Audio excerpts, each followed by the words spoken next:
Can you explain what hair porosity is and how to find out my own? So, finding out your hair porosity is a very important step. To be honest, I think it's more important than knowing your curl pattern, because your hair porosity refers to your hair's ability to hold and maintain moisture. So your hair, if you take a single strand of your hair,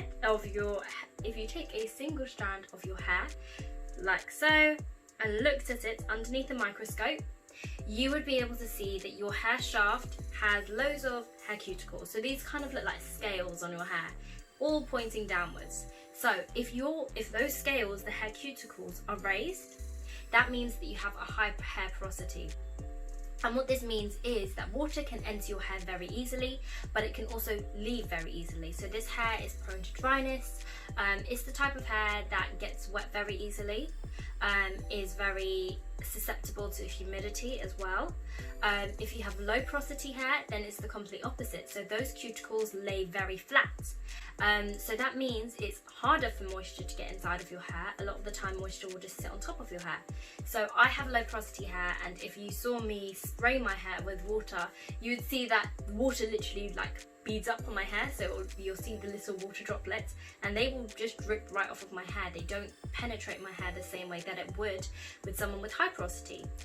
So when it comes to figuring out your hair porosity, if you look on Google, there are loads of different methods. For example, there's the bowl method, where you pull out a strand of your hair, pop it in a bowl, and see if it sinks or floats to be able to determine your hair porosity.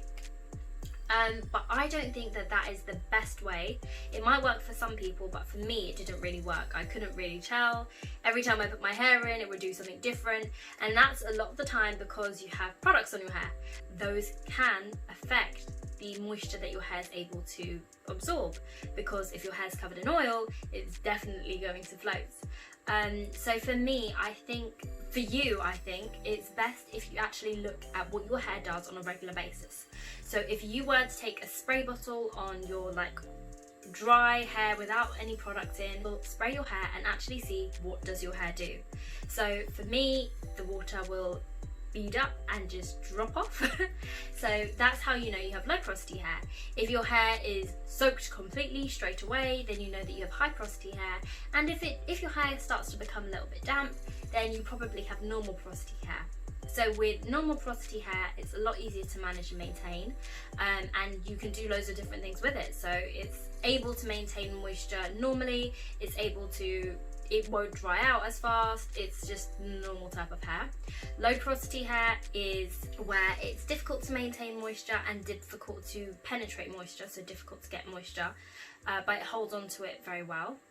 And high porosity hair is where your hair can easily absorb moisture, but also lets it go very easily. Now you know how to find your hair porosity, let's go on to the next question.